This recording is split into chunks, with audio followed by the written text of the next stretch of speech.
Hopefully we've got good things coming out of the General Assembly as well. Obviously, special session took up a lot of air.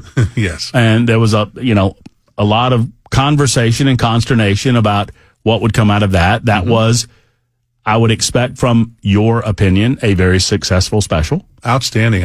We solved our school choice issue in Tennessee. We also we attacked immigration, and then we solved disaster relief for East Tennessee. What are we doing in the General Assembly? We're back in session, right? We are. Education is in full swing right now. It's been very interesting right now. Our cell phone bill we talked about with you earlier about prohibiting cell phone use during instructional time, that cleared the first hurdle in the subcommittee. It'll be held in the full committee, and hopefully that'll be on the House floor in about 2 weeks. We have another one about direct intervention with our school systems that are failing school systems.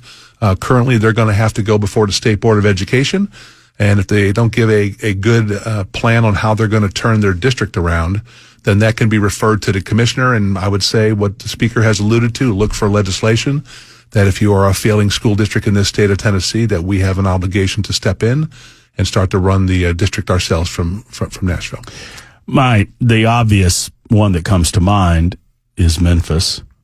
There has been conversation that I have heard about the possibility of the state taking over the Memphis system.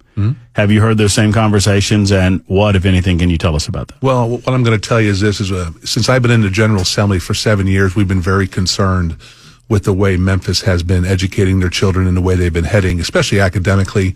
You know what's happening we have truancy issues down there, we have discipline issues down there, and you throw on top of that some of the lowest test scores. We've got some schools, Matt, that their high school test scores are less than 5% or on grade level. Unacceptable. And with the amount of money we are pumping into education right now, especially in Memphis, we have got to get better returns on our investment to help that city get turned around economically. And so I think what you're going to see here probably in the next week or so, you'll see legislation filed that allows the Commissioner of Education under a couple things, lack of academic performance, poor management, or failing fiscal reviews. I think you'll get the commissioner have the power to appoint a overseeing board down in a district, and they will choose their new superintendent, and that district management team will answer to the state of Tennessee. What is the metric to determine a failing school, and how many, if you know, are there in the state of Tennessee right now? Well, it hovers. A system, I should say. I would say you're probably looking at maybe 15 to 20 that are DRF.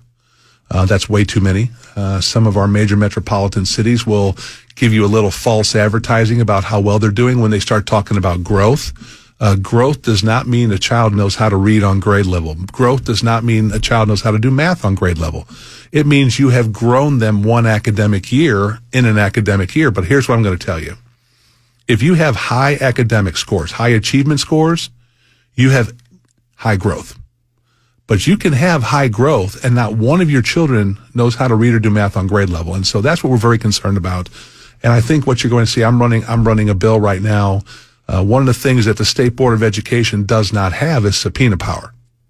For these hearings we got coming up with DRF districts, we are going to run a bill that gives them subpoena power so that they can compel these people to come to Nashville. Wait, so the leaders of these individual districts that are currently failing their school children and the parents, they just don't show up? Well, we have no way to compel them to show up with the State Board of Education. So we're going to run a bill that gives them the power to compel those individuals to show up along with the documentation they need for them to show us how they're going to turn these districts around. We're not going to let it just ride anymore that, hey, you're going to get it turned around, whoever that may be. You're going to have to come to the state board who are people who are high versed in educational policy and convince them that you have a good, solid plan to get that district turned around. You mentioned a number of pieces of legislation that you and I have talked about over our time together, and I want to break them down one by one, starting with the cell phone legislation. And I'll start the conversation by asking a question from 7670. Okay. He writes in, or he or she writes in, Ask him how he plans to enforce the cell phone bill. He doesn't teach, so I will wait for his answer. Very good question and a very easy answer to that. Sometimes when we write legislation, we don't put a mechanism of enforcement in it. In this bill, we're putting a mechanism of enforcement that in the student handbook of conduct, they have to have a plan on if a student violates this section of student conduct, what their punishment will be. Up until, if it's multiple violations, it could be suspension and or expulsion. We are dead serious about this, Matt, because I can show you that the data that when you get these cell phones out of these kids' hands during instructional time, discipline issues wane and academic scores start to go up. So functionally, how does it work? For those who perhaps have not heard our previous conversation. Sure. So I go into my class. How does it work? So what you're going to have is, and if it kind of deals with the whole, remember we did the whole school safety plan that we passed a couple of years ago to provide funds for districts or for schools to have a better security. One of the things they had to do was a school safety assessment. And I don't know. If you walk into a classroom, there's a certain point in that classroom that they have the kids go to in the event of a incident that you can't look into the classroom and see the kids. So what they would do is they would hang those, I call them like the little sock holders that you see in the back of your closet door, has 15 or 20 little pocket holes there. What happens is the kids go into the classroom, they walk back to that concealed area on the wall, and they just hang their cell phone in there, turn it off and hang it there. The reason why you do that is if you remember all of like the Covenant shootings and stuff, some of the first people reporting it were students. Mm-hmm. So what they do is you put them in that corner. So if there's something that happens and the teacher says, go to the safe spot, they're going where their phones are so they can access them in an emergency. Or the teacher can say, hey, for this part of the lesson, I need you to go and get your phone. They go get their phone. They come back. They sit in their desk. They do what they need. And the teacher says, go put it back. And they go and put it back. So functionally, and I'm just trying to live in the real world here, Scott. Sure. Functionally, if I'm in a high school, I'm in what? 6 classes a day? 7 classes a day? Yeah. And so we're doing this in 6 or 7 different classes? Unless. Is that not time? I mean, would that not take up a little much time? No, most of your private schools do it right now, Matt. Okay. The kids walk in, they know what to do, they walk back there, they put it there, and they go and sit down. Here's what's interesting. Isn't it currently, and I just want to play devil's advocate, isn't it currently impermissible for a student to pull out their cell phone during class? If a district says so. Okay, so then why is this a problem? Because not all districts do it and enforce it. So we'll have an enforcement mechanism from the state as a bare minimum. Now, Warren County, they do it from bell to bell. They've already got a policy from bell to bell. So when this law passes, they're good to go. But they've noticed that in their high school classrooms, because you've got these cell phones out of these kids' hands, that now when a teacher is teaching and the teacher asks the classroom a question, the kids are talking back and forth about their answers and trying to figure out, well, why do you believe this way, Matt? Well, here's the reason why I believe that way. And you're getting that interaction of learning in the classroom again where kids are talking to each other. Boy, I'd love 7670 to call. If you can, call us 7670 on the super text line. He says, do you want us to teach or do you want us to monitor cell phone usage, Scott? Well, you're going to be able to teach because you're going to have the mechanism of the district behind you now. You're not going to have to sit there and every day do this. The kids are going to get into a routine where they're going to know, they're just going to respond. Your contention is, and I think I hear what you're saying, is that if you set that expectation, then eventually you might have some rough patches early on in implementation. But the expectation being set, then eventually the kids will get accustomed to the expectation and that's correct, and they will respond appropriately. Speaking of working on things, Scott Cepicky working on a number of different education-related bills, and 7940 writes in and says, I'm a high school principal, and we have a cell phone policy in place during instruction. We have cell phone holders hanging on our walls. Did you tell this guy to call? No, I did not. No, I did not. We have cell phone holders hanging on our walls. It works well. We have a school policy with discipline for cell phone misconduct. The biggest issue, parents wanting their children to have access to their phones at all times. Wow. It'll be okay, Mom and Dad. It'll be okay. Referring to testing and accountability, my school has highest ACT in the country. or in the county, pardon me, 99% graduation rate, high achievement.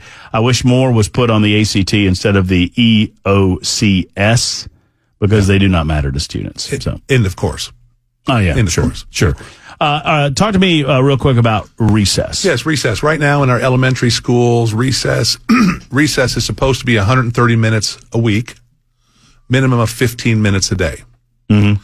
Most of that is going to default to the minimum. So our elementary kids are getting about 15 to 20 minutes a day. Now, we have child obesity problems. We have kids that don't socialize very well. We have discipline problems, and we have poor academic scores.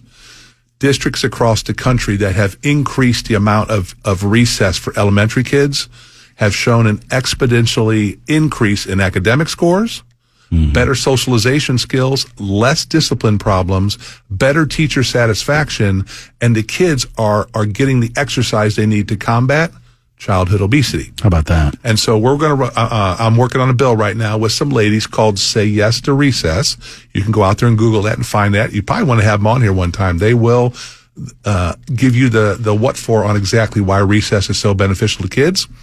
But we're running it. We're going to increase it from 15 minutes a day to 40 minutes a day. We're going to get these kids outside more. We're going to get them out in the fresh air. We're going to let them go out and play, let them be kids so that they'll burn off all that energy so that when they come back in the classroom, the teachers have kids that are ready to focus. And we're going to get better test scores, and we're going to drive this thing forward. You know, you got to come up with it. Say yes to recess. That's SYTR. We got to come up with a better something or another. I thought it I need something that spells out like fatty.